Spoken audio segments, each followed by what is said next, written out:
This program is part of the Cosmic Potato Podcast Network. For more shows like this, visit our website at cosmicpotatonetwork.com. Watching television, watching television. Watching television, watching television. I need all the image, I need all the sound. I know the info right into my mind. Hey everybody, welcome back to Trial by Pilot. This is the show where we judge an entire series of television and the work of hundreds on one episode. I'm Bill Lynch. I'm Elizabeth Lynch. And then you're going to throw it to our guests.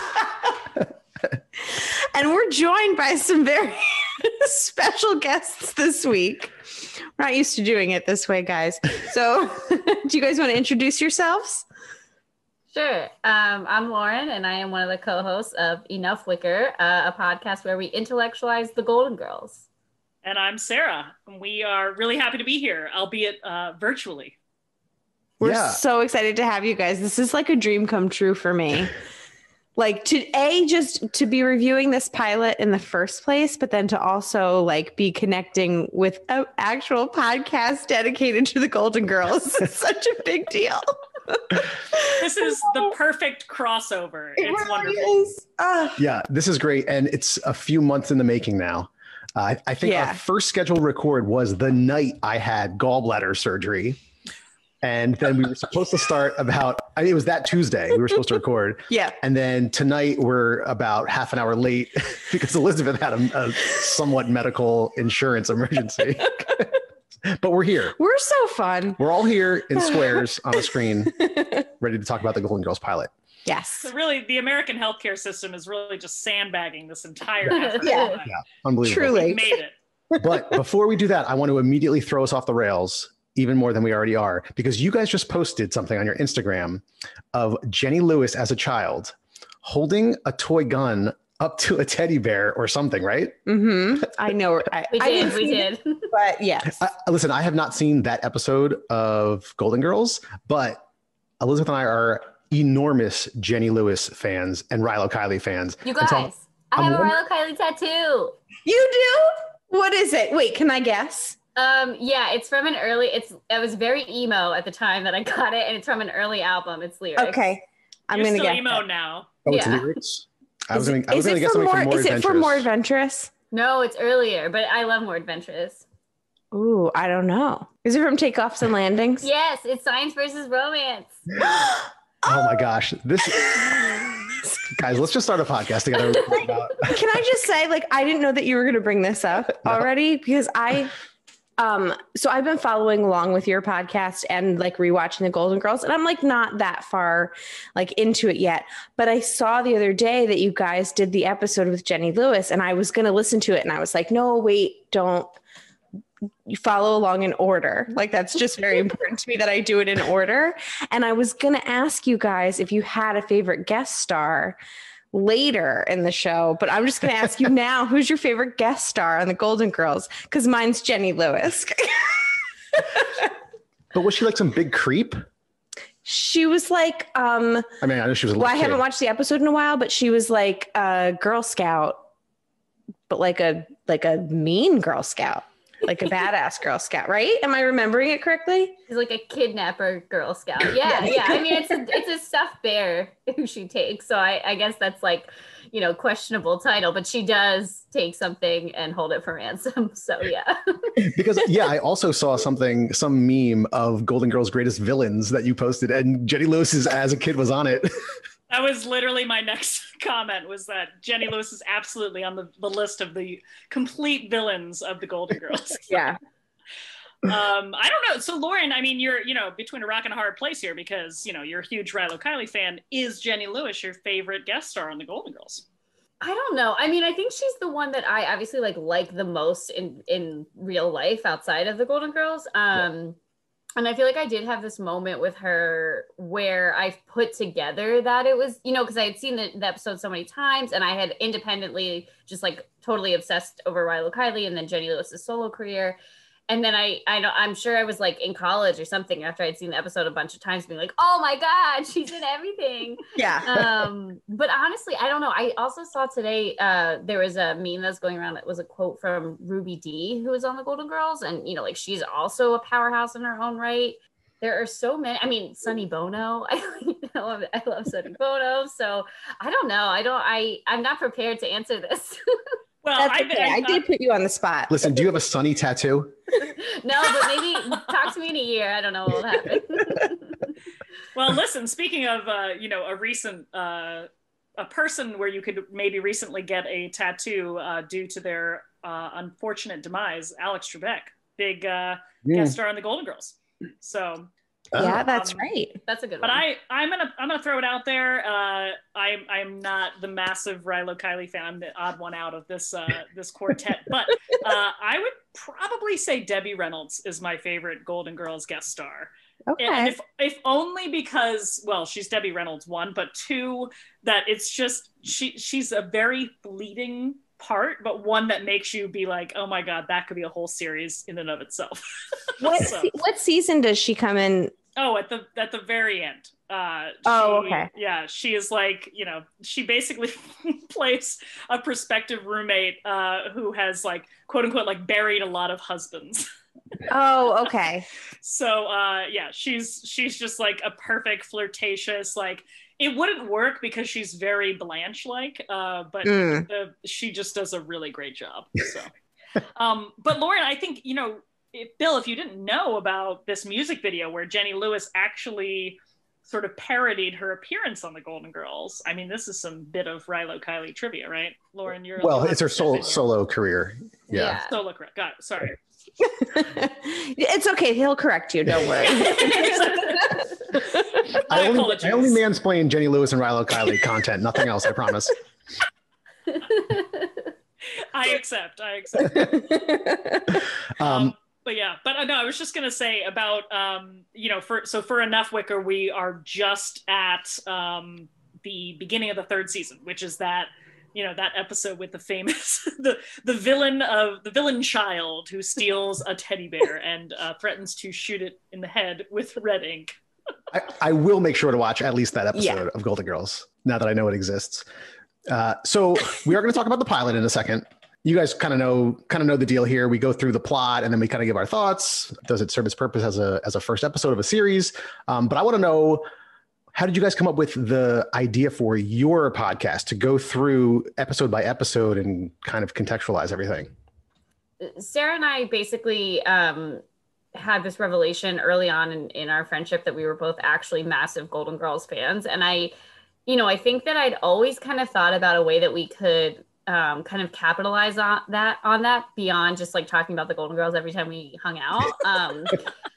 And then I think, it was like a couple months into the pandemic and we had both been just like rewatching episodes kind of, ad hoc and texting each other. Honestly, a lot of lines out of context, but because we're both such freaks, like we could respond with the next line. And it was really fun, like to do that. And so I think I had pitched like, oh, maybe we should do a podcast. Like we're going through these like randomly. Why don't we just start in order?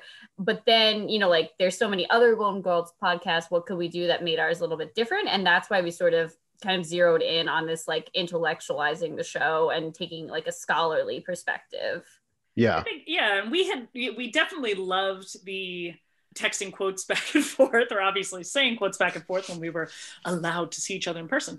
But it was also part of what was exciting about our friendship in this Golden Girls way was that we talked about those deeper themes. We talked about how the show actually affected us as feminists and, as young women, and what we've actually taken in our adult lives from learning from watching these old ladies, in the 80s and 90s on reruns and in high school and everything, and how at different parts of our lives, they've actually always been relevant, if maybe even for just different reasons, some for the same reason, but for different reasons. So I think those two together were kind of like, we were already sort of talking about what, ageism, how that plays into why the show was so popular, and what having these female role models was like, and, what it meant to actually have a show with women based around friendship and not, sexuality or like the pursuit of romance. And yes, like they definitely are man crazy in nearly every episode in some regard.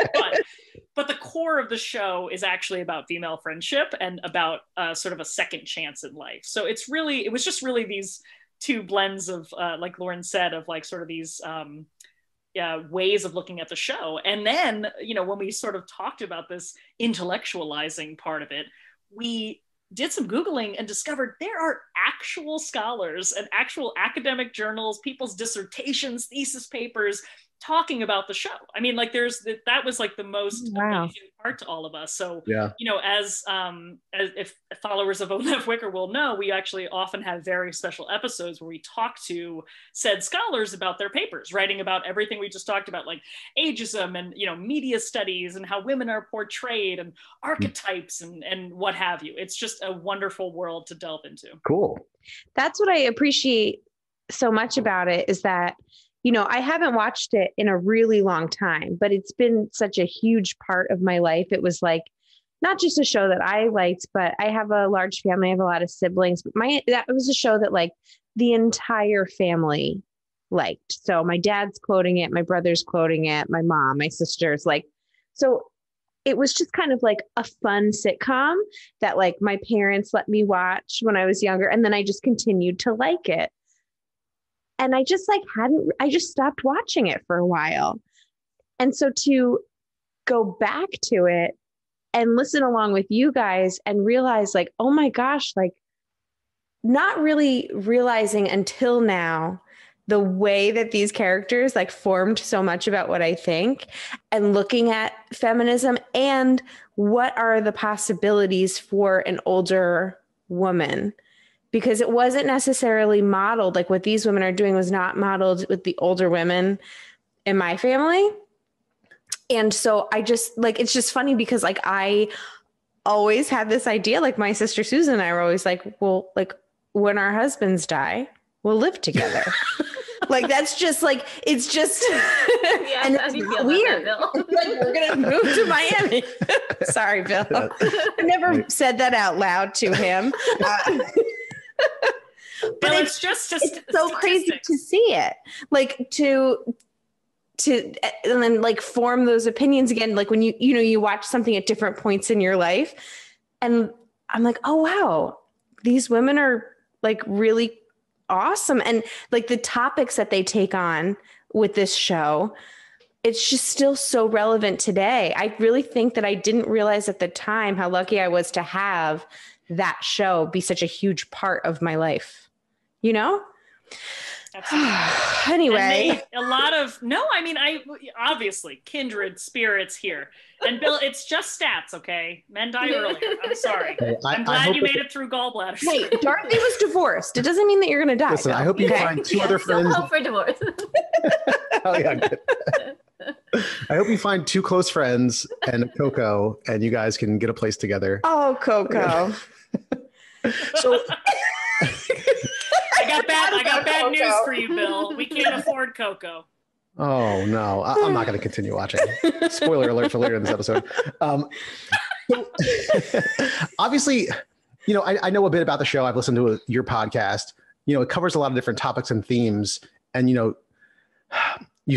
rewatched it throughout your life. So do you find yourselves gravitating towards different characters as you've gotten older, or different episodes do you connect more with? I think characters for sure. I think not even specifically characters, but as I get older, qualities about certain characters that I never anticipated before. I've always, been like really attached to Dorothy, being a sort of like non-typical, not typically feminine woman, and just being, vaguely curmudgeonly about the world, but just like wanting to approach things on her own terms is a lot of what Dorothy is about.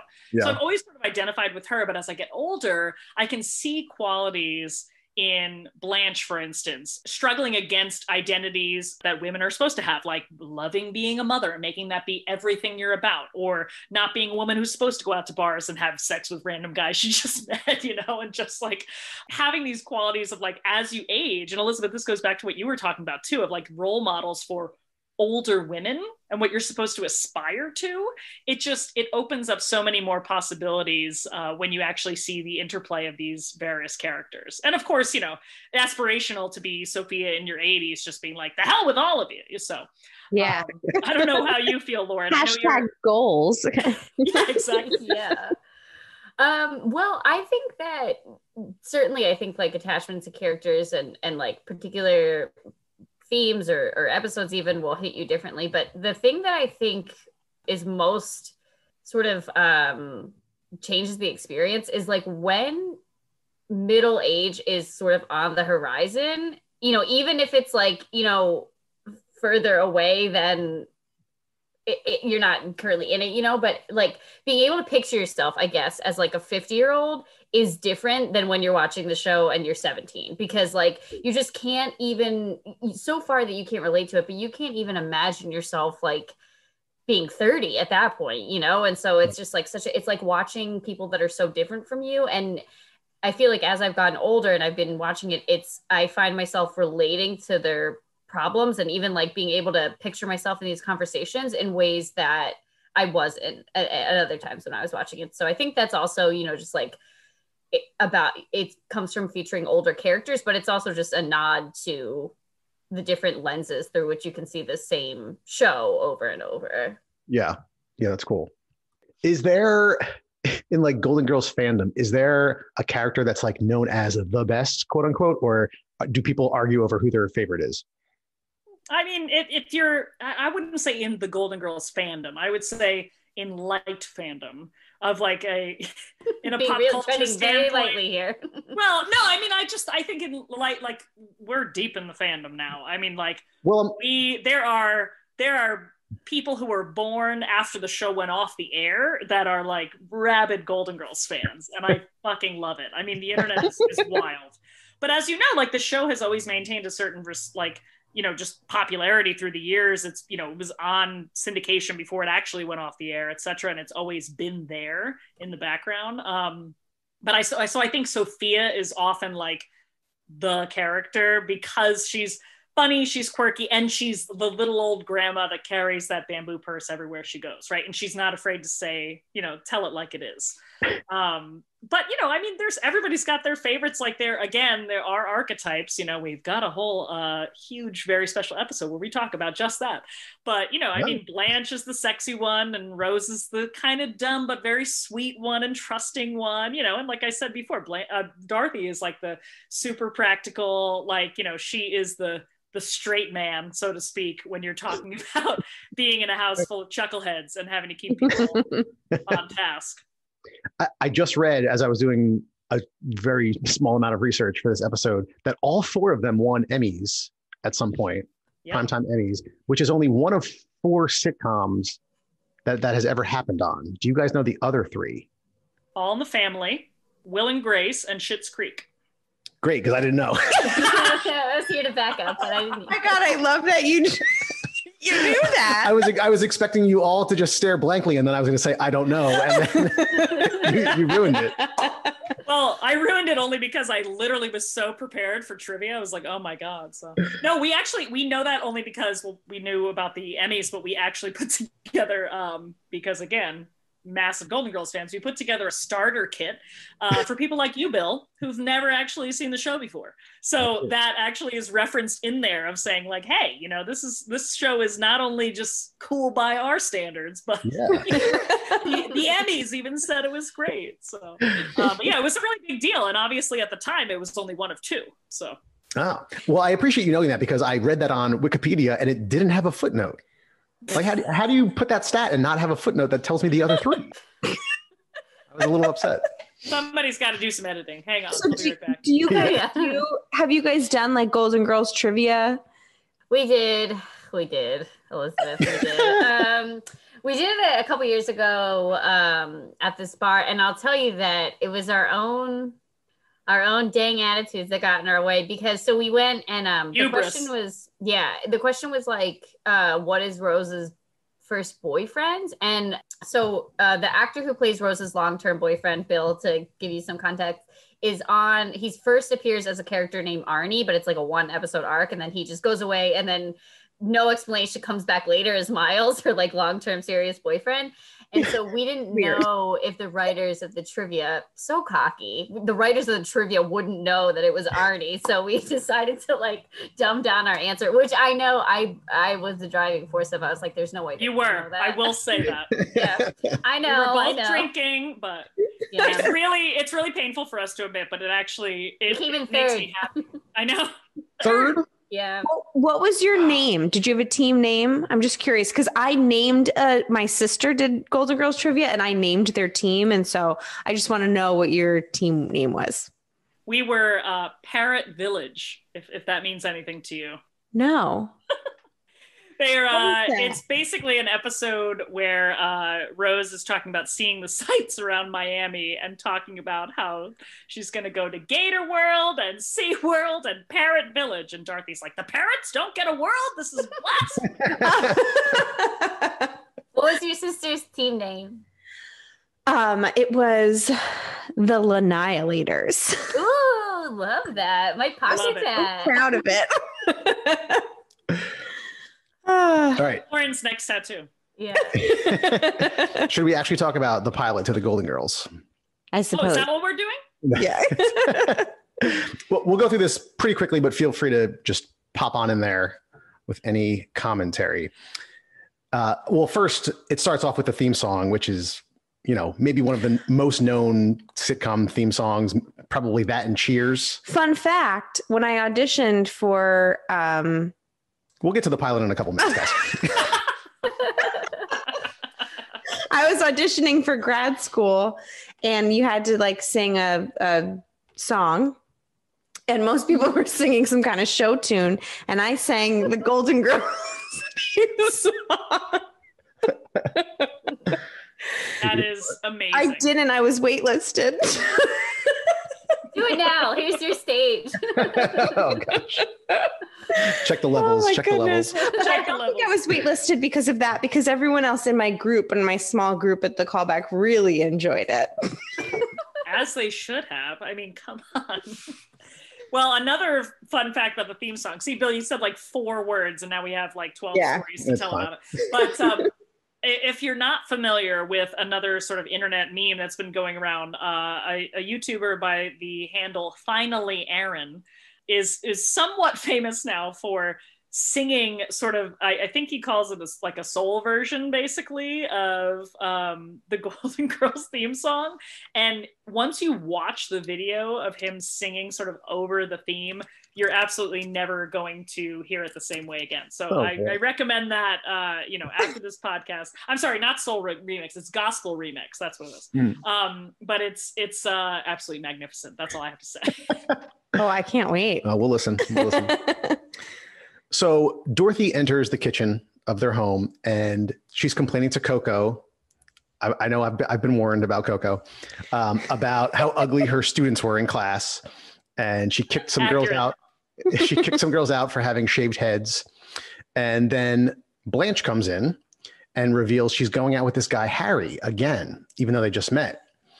So Dorothy's asking about him and Blanche reveals that he proposed to her last night after only a week of dating. So Quite she's not fast. Yeah. She's not sure. She doesn't have an answer yet, but she doesn't want to lose this guy. She really likes him. And so she's getting ready for their date this evening. And Dorothy's mother, Sophia, shows up at the front door because her house burnt down. Or the old... The home, the retirement yeah. home she was living in. Yeah. Her home. The home.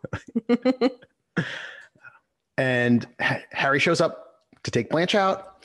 And the other 3 women are there, Dorothy, Sophia, and Rose. And we find out that the 3 of them were living together because Blanche put out an ad for roommates. And Rose brings up how their families have either, passed away or they live far away. And, she's worried that they're alone. They were alone now. And, if Blanche gets married, then they're going to be alone again. What are they going to do? And so I think it's the next morning, Blanche reveals that she accepted the proposal. I just got to stop you because you're going so fast and that's fine.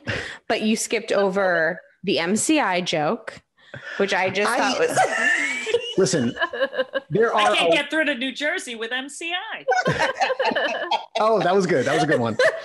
I mean, you can't go over every single joke because Dorothy's delivering like zinger after zinger. It's like nonstop. There are so many one-liners, which is fine. A lot of them were very funny, but like with sitcoms, I tend to just kind of zip through the pilot because it's mostly meaningless. It's 22 minutes and it's mostly jokes that I'm not going to repeat. And I want to like focus on like little like minutia like details. The MCI joke was great. Yeah.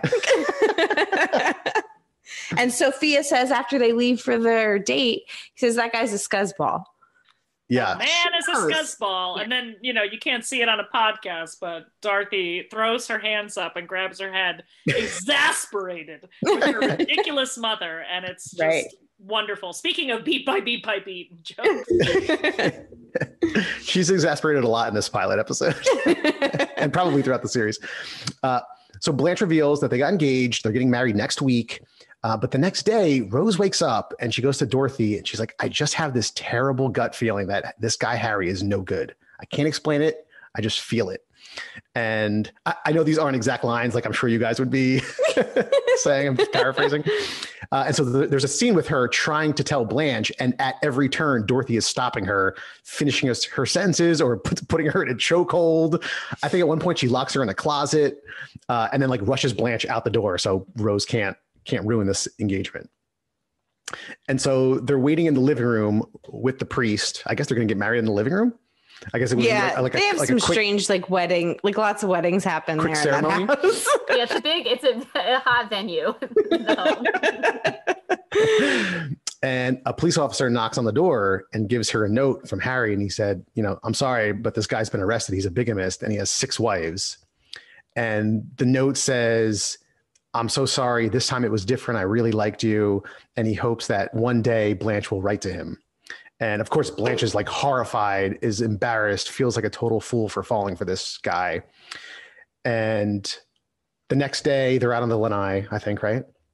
Yep. And that's the lanai. The lanai. And Blanche comes out and thanks them and says, I feel good again because I know I have you guys here. You're my family. And they make a pact to kind of stick together no matter what happens to any of them. And that was the pilot. That's the pilot, 5 minutes or less. Yeah. Well done. I'm not going to ask what you guys thought. I have a feeling you enjoyed it. Well, I just have a question. Sure. I truly I don't remember, as much as I've seen the Golden Girls, it's just like been on every channel. And so I've watched reruns for like my entire life. I don't remember this episode. And I did not remember Coco. And I just was watching this like, who the F is Coco? All right. So just, I need to know, like, does he fizzle out after 3 episodes? Like there's something with his contract. What was it? Who is Coco? That's the you guys really want to get to the bottom of that. He's an okay petunia. Yeah. So actually, I refreshed my reading about this because I knew we were coming on. So basically, Sophia was actually just supposed to be like a guest. Like she wasn't supposed to be in the regular cast. Wow. And Coco was going to be like the sassy sort of like basically fill that role. But audiences love Sophia. She tested really well. And it wasn't that Coco didn't test well. He just didn't compare in terms of like who people liked. And so he's written off completely, never heard from again after the first episode. But I was also in my research today. I think he is either the first or one of the very first openly gay characters in like the Disney empire. So wow. It was a big deal. Like, he has a place in history. It's just not in the home of the girls. Well, I kind of felt bad for him in a way because I didn't feel like he was given, like there just wasn't much to work with for him. He had just actually, like little filler lines. So that was the other thing is like when they were cutting this episode, they cut all his scenes were the first to be cut. So he's really like not even he's not even featured as much as like they thought he was going to be at shooting, I don't think. Oh, wow. Poor Coco.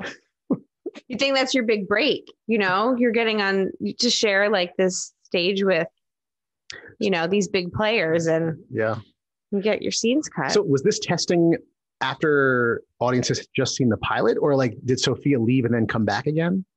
No, that was just the pilot. So Estelle Getty was like, they wanted to have her as a regular guest star. It wasn't just or regular recurring character, I guess. It wasn't just like she was Right. going to pop in here and there. But yeah, they just basically, you know, as Lauren said, like she had funny lines. She filled the entire role. Also, like when you actually broke it down, it didn't make sense that these women like needed to live together financially and then also had to live and cook. It was, you know, it's kind of like you had to think about that premise for a little bit. So yeah, she tested great. And what's fascinating too is like, you know, if you do watch future Golden Girls episodes, like Estelle Getty looks crazy haggard in this episode. Yes, It's not she really the does. normal look. Yeah, it's not the typical look. Like, you Her know, wig that you isn't would. good. Like there's one point where she turns around and I'm like, Yeah. where did they get that from? Like she looked very different. Because I remember the first time that I found out that she was actually younger than all of the other women, and it freaked Except for me. Rue McClanahan. Oh, really? She was Yeah. older She's than young. her? Oh, okay. She's younger than B. Arthur and younger than Betty White. Betty White, ironically, is the oldest and the one still kicking today at night. Oh, okay. This is completely off topic, but we're rewatching 30 Rock, and there's a joke in there about Betty White. How Rule of old? threes. Yes, yes. So good, so good. And then we looked it up, and that episode aired like 10 years ago, and Betty White is still around. Yeah. It's incredible. Crazy. It's incredible. Totally. Actually, that was also my first note to bring it back to the pilot. Is Betty White is so good. I think she delivered like the first like one-liner, like traditional one-liner. Yeah. That's a great joke. I don't even remember what it was. I just wrote like Betty White is so good. And by the end of the episode, I mean, I thought all the characters, you know, filled those roles perfectly. But that was my first like gut reaction, was like, wow, Betty White is funny. Yeah. I mean, I honestly haven't seen her in much other than contemporary things and like a few guest Right. Well, appearances. now on she's like sitcoms. always playing Betty White, and she's playing Right. that kind of like the anti-Rose in everything that she does, Yeah. which is funny in and of itself because everyone knows her now as Rose. Even though she had a career before the Golden Girls, people know her as Rose. But to bring it back to the whole pilot idea, I thought they did a great job of giving you a sense of all of these women's personalities and the relationships they had with each other, Mhm. even though they hadn't known each other for that long, I think, right? Yeah, actually, I don't know the history of that, if they knew each other or not. I did hear a rumor at one point that B and Betty like didn't get along. I Ooh. heard that recently, That's and true. I didn't research it because I was a little bit upset. Yeah, no, it's not. I know. I don't like to like go into it because people also really harp on it, and I don't think they like hated each other. They just weren't friends. And also because okay. B and Rue were really good friends, and Rue was also really good friends with Betty. So I Hmm. think it was like, Betty White was like a game show. She was on game shows. She was like a TV actress. And I think that B. Arthur was just like, an actor. Like she had come from the theater and was like, they just She had and really Angela different styles. Lansbury, my Yeah. other writer, Oh yeah, Best friends. are like this. absolutely. And Liz Yeah. Steel Ball too. I mean, they were all buds. Do you know what I think about sometimes now? That like Angela Lansbury and Betty White are both alive. Like, but I wonder if they have any kind of friendship. Like, 'cause it's like of like that era. Like, who else is around? I've like gone through like show business at the same time, but like Not if many. there was bad blood between like Angela and her best friend and Betty White, like maybe, I'm just I like don't making think these Hollywood stories in my head. I But have that's what I no want other connection Hollywood to story these on. women. Yeah. I have no other connection to these women, but like, I wouldn't call it bad blood. I think, Okay. like, if you think about Betty White's personality, like Lauren said, TV dynamo, blowing all sorts of expectations out of the water, even way back in the day, loves trivia. She is just that person and is always and has always been that person on set that's like, hey, how's it going? Like she's just Yeah. always chipper. She's always in a good mood. And B. Arthur is definitely, as Lauren said, comes from the theater, is an actor, and also it's just like, God, you're fucking annoying. Like, I just get a break, and I can totally see, Betty White just sort of like Yeah. poking the bear. And I That's think, why B. yeah. Arthur was never on Match Game. It's a real Right. bummer, but it's true. Exactly. But yeah, Um, as Lauren said, I think they harp like the fandom and the internet harp on it because everybody. there's no drama with that show. Like there's nothing to talk about. And like now there's like, you have to have something to talk about. So maybe that's just what it is. You have to have something to talk about this sitcom from 1985. Yeah, exactly. What new rumors can we start? One other thing I wanted to point out about the pilot that Bill, you probably won't know, but Elizabeth, you might have picked up on is, so Blanche doesn't have a Southern accent in this. And she basically, I think, was kind of like directed out of using it for the first episode, but then she brought it back. And I think that like that is such an iconic piece of her character, this like Mae West Gone with the Wind, like, you know, caricature. And so I also think that it just makes her character different too. Like, you know, this whole episode she's marrying, like, obviously we will talk about this, but she's marrying this guy that she met like a week ago, and she's so like weak and it just isn't the Blanche Devereaux that we know. And so that's like also a big thing that sticks out for me as like doesn't work here. And we've discussed that too, you know, again on Enough Wicker, Lauren, like you mentioned, Bill, like Betty White nails it. Betty White in this episode of the 4 is the one that is most like Rose continuing on. Okay. And Dorothy gets a little like you were like the Dorothy zingers and like, oh my God, this girl with green hair, you know, like that kind of nonsense. It's like she's still abrasive later, but not as much. Blanche is way more vamp turned up, and like the great example we always cite about Blanche is like in this episode, she's like, you know, we're gonna honeymoon in New York. He wants to honeymoon in New York. I just hope I don't get murdered. And like later in again, when Blanche is also going to go away with a man who she just met, etc., she's just like, we're not going to New York. That's Yankeeville, you know, like that kind of stuff. So that's way more in tune with her personality. And again, as we just talked about, Sophia changes a lot as well. But yeah, Betty White is like, the Rose character hits it pretty much on the head right in the first episode. Yeah. And I like seeing now, like watching it all the way through, like how quickly they do kind of like get those characters going, and the way that, like, you know, I just felt like they maybe like overwrote a little bit for Dorothy. And I feel like with an actress like B. Arthur, like you don't have to, because there's so much with just her like facial expressions, like as like the show goes on, that she says like she like allows for like more like space for like other people's jokes to land, to like make her punchline just by reacting to it.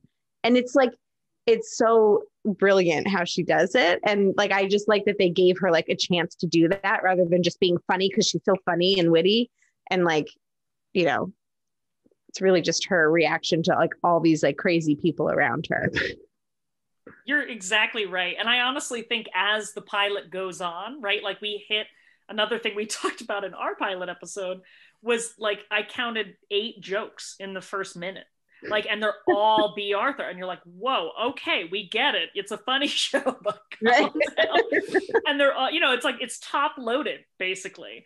And then, you know, towards the end, like that space that you're talking about, Elizabeth, like naturally kind of comes out, well, as they find their chemistry and as the scenes go on. And obviously, as you have that touching moment where they sort of make a pact to stay together, even if they all get married. But yeah, I totally agree that it's like so much of what B. Arthur brings to the table is the space between her and other things happening. Yeah.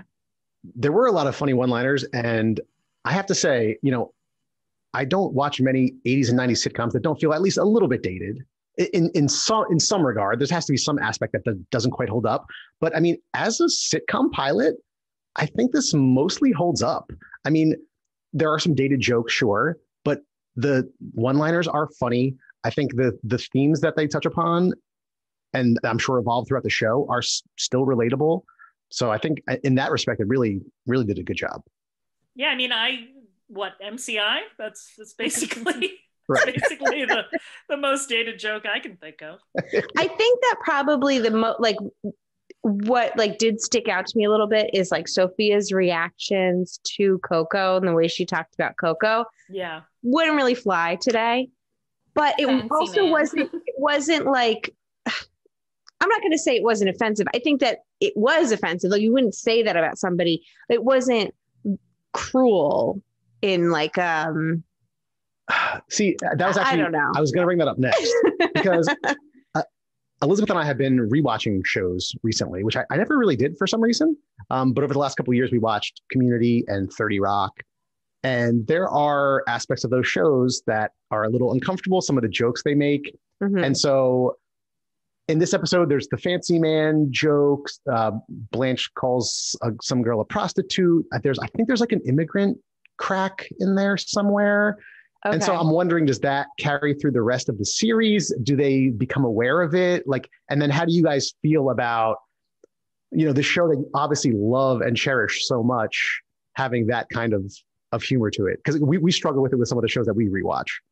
Yeah, I similarly rewatched 30 Rock kind of recently, and I was like, I kind of expected some stuff to not hold up, but there are like entire episodes, and you're like, and I will say, to be honest, like that's a great juxtaposition because I don't really think there are entire episodes of the Golden Girls that are built on a plot line that don't hold up. There's Mixed Blessings is the famous one that got removed, and that was kind of controversial because the premise of that plot is an interracial marriage and like the family's dealing with it. And so, I think like there's a lot to say about that one, but in terms of like jokes that don't hold up, it's definitely peppered throughout. There's a lot of, they don't handle race very well. They really don't handle like body shaming, super fat phobic, generally related to like queer issues. I think they were, even for the time, a better, like a lead.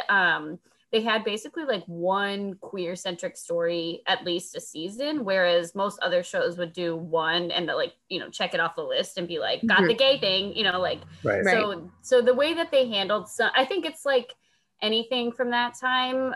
I think the Golden Girls is above average for sure with what holds up, but yeah, I mean, we still run into stuff all the time, even like just like jokes. We recently recorded an episode and there was just like so many jokes about like being ugly and like just not nice. And so that does come up a fair amount. Sarah, did you? Yeah, I mean, that's it. There's not, and certainly as we review the show, we're not making excuses for it. It's like, oh, but I love it, and that kind of thing. There are also instances where you're like laughing at something, even though it's not a great comment, type of thing, and you're like, all right, this is crazy. Like thinking, and you have to sort of process it for yourself. Like, how much is this being nostalgic? How much is delivery? It's obviously written to make you try to laugh at some of these things that are just like not cool, and I think, like Lauren, like you said, the fat phobic stuff comes up. There are some sort of like immigrant storylines or just, othering of people that are not just white people that are stars on the show. But again, they also do try to tackle some of these issues head on to mixed results. I mean, sometimes it lands a little poorly, but other times, like you said, Bill, for the pilot, you're just like, most of this could just be on the air today. There's messaging, and specifically related to queer issues. Like I remember when, we were pushing for, marriage equality, thankfully now it feels like back in the day, the Golden Girls clip was going around of Sophia explaining to Blanche why, gay people should be allowed to get married. And it's like, was like not even, that was, it's like being cited, but like at the time when it was already 20 years old, basically, which was pretty fascinating to sort of be a mouthpiece for that sort of thing. So like anything, I mean, you just have to, like a scholar, you have to make sure you're balancing the good with the bad, and then taking, everything that you can from both of those, ways that they demonstrate what they knew at the time and what could be done better. I think that like it's an example of a show that was very progressive for the time when it aired, and it just kind of shows that like this was like our language changes constantly, and that's where it was, and those were jokes that were acceptable and appropriate, and like not that it actually was acceptable and appropriate. We know more now that like because those marginalized groups have a bigger voice and are, saying, oh, actually, no, that's always offended us, like not just now. But it's, I think it really was for the time that it was on, it was a progressive show. So I think you can kind of watch it and say like, okay, I think they were like kind of in line with like what was acceptable at making a joke. I think sometimes 30 Rock was really pushing like the boundaries as hard as they could, like before they went over the line. And sometimes they just went over the line. you know, I mean, I think an important moment was when Jenna Maroney sang Muffin Top and performed. I'm just kidding. Yeah, I mean, there are some episodes of that show where it's like fat joke, black joke, gay joke. I mean, just bing, bang, boom, like nonstop. Well, it's surprising to watch it because it's not that long ago. And watching that, and you think like Liz Lemon was who like every like liberal like woman, like I would like being in college, like I'm going to be Liz Lemon. And it's like some of the ways she looks at like the gay jokes, it like her scope of like what gay is and like what queer is like very narrow, like like the bisexual like jokes are like that's not a thing, like I'm like, wait, Liz Lemon said that? No, she didn't. When Randy comes too. Like there is just that's something. a really go ahead. I was just gonna say it just feels different, and I don't know if it makes it doesn't make it less more or less right or wrong, but like 30 Rock is such a ridiculous show. It's like so slapstick and unrealistic. It's just like a different context versus a show like Golden Girls, which is a sitcom, but is pretty grounded in reality for the most part. So like those moments feel a little bit different to me. Not that one's right or wrong, but they just do feel more uncomfortable because it was the same thing with watching Community. Community was also very ridiculous, but you watch it and you're like, I don't do that when I'm watching the Golden Girls. I'm kind of like, ooh, yeah, I shouldn't say that. Like, it just made a slightly different noise. It's just a different noise, guys.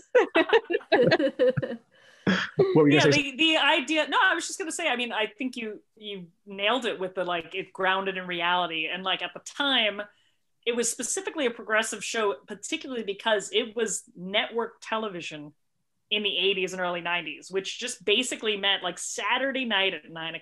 That meant like basically America is watching, right? Like it's, and it was such a big deal, like now we have so many shows and so many networks and people are making jokes that, we're back to the cable split of like, oh, I have 17 subscriptions to all of my television, watching platforms.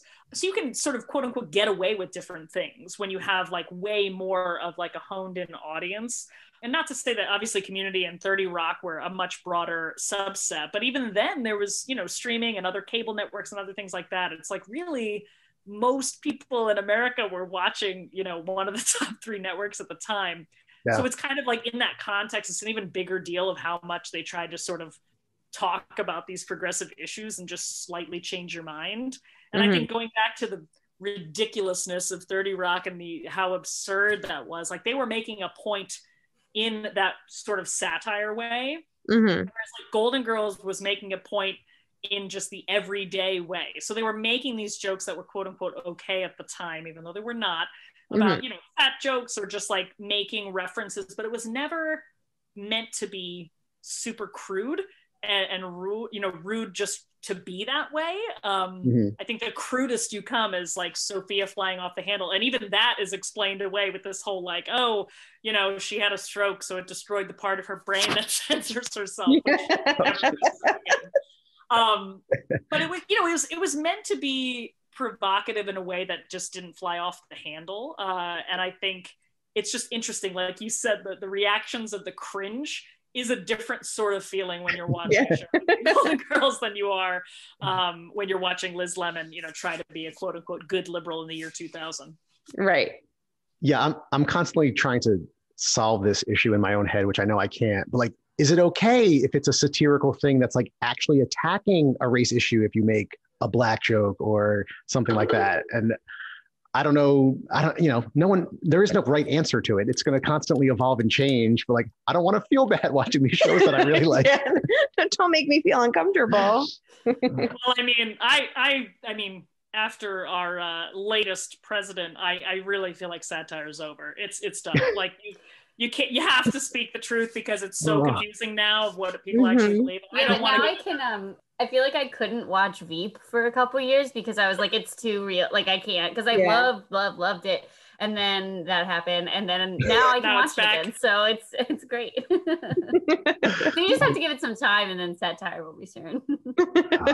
Veep got so mean. I mean, I guess it was always pretty mean, but like the last few seasons, I was like, this is that is crazy Yeah. that's also happened on the Golden Girls is like it just Okay. becomes so cutting. With Veep, it was like honestly, anytime Catherine was around, I was like, oh god, this is gonna be so uncomfortable. Like she was just like not nice to her. And that like, you know, it's funny that these two came up because like that is what happened in the Golden Girls. It's like the jokes towards Dorothy get to be so mean and so based in like B. Arthur presenting herself and not like it's not like a personality joke. It's like you look mannish. Like every joke is about her looks or like how she's tall or how no man will ever love her. And you know, obviously that grates on you, even as an actor's actor.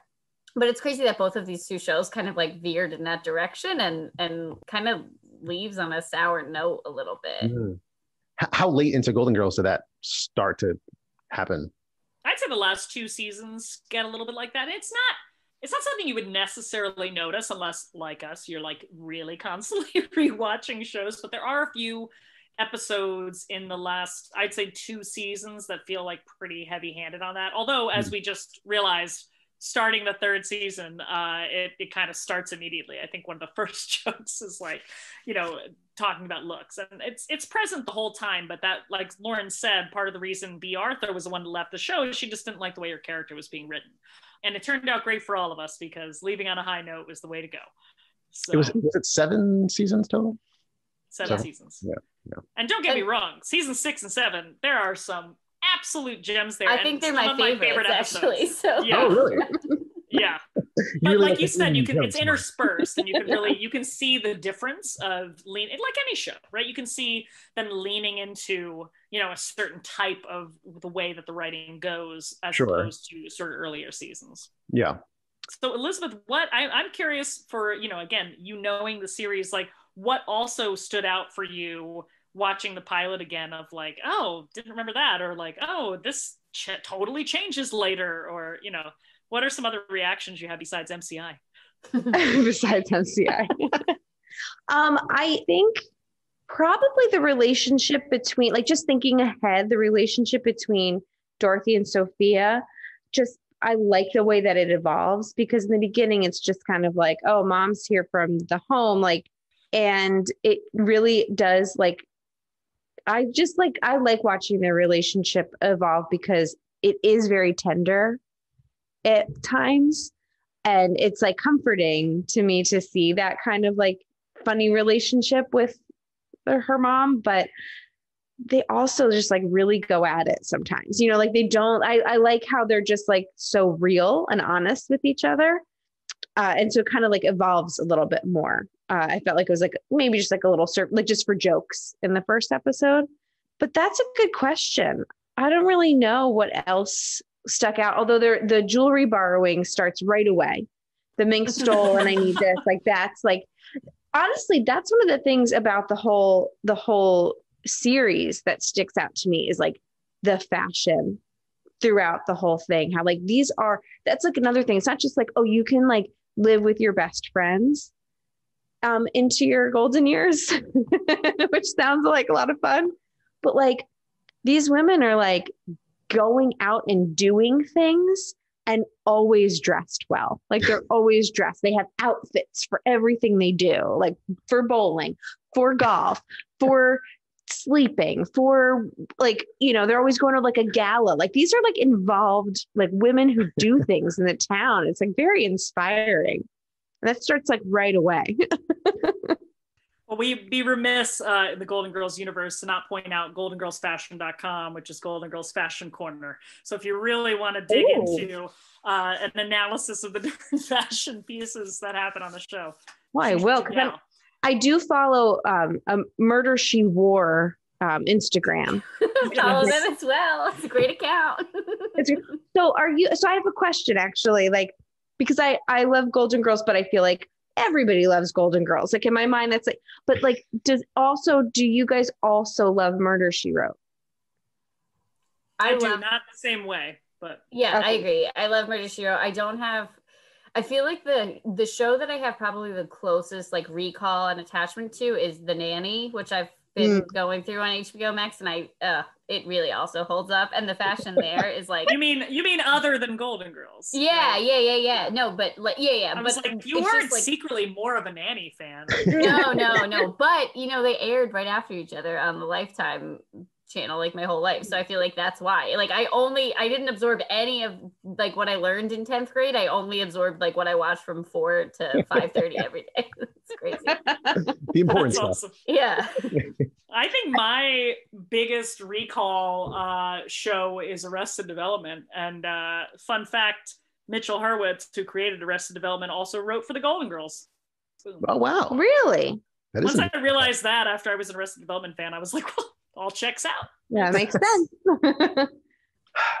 Elizabeth, on just one topic, and I know it's sort of like spoiling when we're just talking about pilot episodes, but if you flash forward to the end of the seventh season, at the end of the Golden Girls, one of the best scenes of probably the entire series, but especially of that episode, is when Sophia and Dorothy are talking, and basically, spoiler alert, the show's been off the air forever, so whatever. Dorothy's getting married, and Sophia decides that she's going to stay with Blanche and Rose. And Dorothy basically like thanks Sophia for like the privilege of being her friend as an adult. And it's the coolest scene, right? Because it's part of that relationship where, again, like this whole like second chance idea, or like, like I said, Bill, when the husband dies or, divorce happens and you're just like, fuck, this is not what I planned for. And you have, something sort of appears in your life again. It's so lovely to also have that with your own mother. And, just like to have you just like, I didn't expect not only my friendship with these two other women who I didn't even know before, but just like bonding with my own mom. So it is really nice to sort of the juxtaposition of like where they go over the series. Yeah. I'm getting a little choked up just hearing that little synopsis there. I mean, it is really nice. I would say the only like downfall of that, like from memory of that episode, is she had a hideous wedding dress. It's called the toilet paper dress in the family. Oh my God, it was awful. It's like, it like burned in my mind. Like, why did they, and like, she had like each woman had like a look. And hers was very dramatic. And like, sometimes I liked it and sometimes I didn't, but I'm also not a tall person. Like I never would have been able to pull off any of the stuff that she wore, but there were some real misses. Like she really did have some real misses. And that is one of them. I don't know how clearly you remember 1992, but it wasn't exactly like a banner year for like longevity and fashion choices. No, that's just gotta say. But that was also a year where like I would sit down with like, remember when catalogs would come to the house like nonstop? So instead of like sitting on the internet, I remember like being in grade school and I would sit down with, and I was a child. I was not ordering anything from the Chadwick's catalog for myself. Like I wasn't getting like Newport News or anything like that, but I would sit down with these catalogs. And my mom would laugh at me because I would sit down with a pen and I'd circle like something on like, a dress on this page, and I'd flip and then circle the shoes to go with it on another page. And I would just like go back and forth and just like imagine whatever I was going to wear. So I just feel like maybe I was kind of like a fashion scholar when I was 8. And like, so I feel like I can speak on like, that wedding dress. You should do a guest blog on Golden Girls Fashion Corner. Oh my gosh, I can't wait to check it out. I feel like since like hearing your podcast, like how really like out of the whole like fandom and like the world that I've been, I'm like just so excited to like get back into it. It's wild that it exists on the level it does. I mean, the show has been off the air for so long, 30 years, but like people are still into it, still creating. I mean, we created a whole, like a podcast and a social media account, but like there are people who are moderating these Facebook groups in particular who like have trivia to prove that you're a serious enough Golden Girls fan to be in these Facebook groups. It's like, wow. And, sometimes I feel like maybe years ago I would have been able to prove it, but like not watching it for so many years in a row, like, because we just didn't have like regular cable at our old house. So it's only since like now we have like Hallmark Channel again or whatever, like that I can watch it with any regularity. Yeah, So are there other shows this old where the fandom is still going this strong?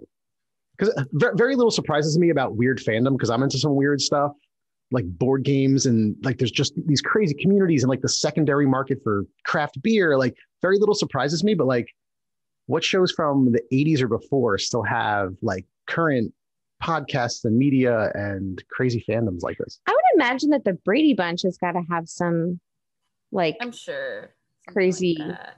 you know, like I only because like I feel like my sister is really into it, and now she's gotten my niece really into that. So I feel like that's still kind of there's space for that. I like to think that that Murder, She Wrote is one of them, but I don't know if it's as strong because I love it. It's a very nostalgic thing for me, and I just like I love a cozy mystery. But like, Who doesn't? but it's an hour long, and like some of the acting's terrible. The guest stars are bad. And so like people are not going to get into the same way. It's like Golden Girls is just like a delight from start to finish. You know, it's just. Yeah, I love Murder, She Wrote too. But it's slow too. Like I recently was watching a couple and I was like, oh my God, like she's still having a conversation with the guy in the garden. It's been like 17 minutes. It's like what's going to happen? But yeah, and I also think the Golden Girls is the type of show where a lot of people embrace sort of embrace what it represents without necessarily being like super, super fans of the show. Like people have seen it, I'm sure, you know, people can recall, but like, I think Target did an entire line that was like either in their Pride line or like adjacent to it. And like that sells, you know, like I see people on Instagram wearing like B. Arthur shirts and like, so I think that the Golden Girls is unique in that piece. I think like there's a lot of scholars that we talk to also revisit Designing Women and sometimes Hot in Cleveland also, because it's like, you know, female foursomes and Sex and the City and stuff. But in terms of like the fandom and how sort of huge it is, I do think the Golden Girls is kind of uniquely positioned. Yeah. Yeah. I'd agree. And it hits on so many other like different levels. And like Lauren said, there's, you know, the Pride adjacent line. It's huge, you know, in the queer community, particularly because of the notion of chosen family being represented on network television so far back. It hits with women. It hits with women of a certain age. You know, you're talking about like, it hits with different arrangements, focus on friendship, not necessarily with relationships. It hits on the fashion level. It hits on the nostalgic level. It hits on Sophia's really funny. It hits on B. Arthur is such a striking, you know, actress who no one has ever sort of been like her before or after, you know, and Miami. I mean, there's just like so many different It hits on the fact that like you can have sex after 50. Yes, like, absolutely. With randos. Every episode. With randos. There are some jokes. Blanche, it's not just like Blanche, which like, you know, she was definitely like more active than like the other women, but like even like it's like such an issue with Rose, like for her to like have sex again. And it's like, oh, they're talking about this woman. Like you would just think, when you think about your grandmother, you're like, no, she doesn't have sex, you know? But like grandmothers can have sex, you know? That's like the whole thing. I think like what we were talking about before, like, you know, seeing middle age or being able to relate to having the life that you have now, just, you know, like in 30, 40, 50 years, whatever it is, and recognizing that like you're still gonna have this life, like you're still gonna have like social engagements and like maybe you'll be dating and like maybe you'll have a job. But I think that at least, you know, like speaking for myself, like I very much thought that like old people, like, you know, I saw my grandparents on holidays and like then they went and off and did whatever they did. Like I assume they read a lot of books and like, I don't know, went to church. I didn't, you know, imagine their lives as these like full on things that they are. And I feel like that, speaking of things that hold up and like continue to be progressive, I think that is still progressive of the Golden Girls. And like, you know, you see it now in like Grace and Frankie and like other shows that have older people as the central characters, but you know, it's definitely a trailblazer on that front. Yeah. So do you guys think you'll continue to watch the Golden Girls? Do you think it'll get a second season? Yeah. that cook. I'm He just was the wondering. best part. Listen, I really enjoyed the pilot. I was surprised at how like funny and contemporary it felt. I'm wondering, we're almost done with 30 Rock. We're in the 7th season. So I'm wondering if Elizabeth is going to get me to watch Golden Girls now. Do it. You know it's a double commitment because then you have to listen to Enough Wicker at the same time. Well, I was going to do that anyway, even without the show. Nothing would make me happier. Because I know you won't watch some other shows with me. Like, I know it's not going to happen. Yeah. But if, like, I would love to watch the Golden Girls with you. We're making this magic happen. Bill, I'm I Jenny will. Lewis, at least. Bill, And by yeah, that point, exactly. you'll be hooked. Totally. Before that, even. If when? Bill, I will warn you. It's the first episode of the 3rd season, so you have 2, full seasons to go through.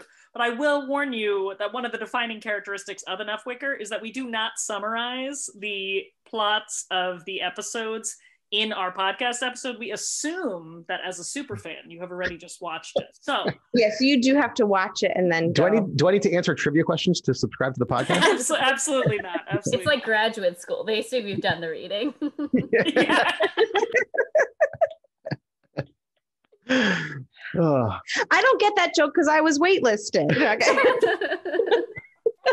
Lauren, so rude. So rude. I know, I'm sorry. I Just did. heard that story.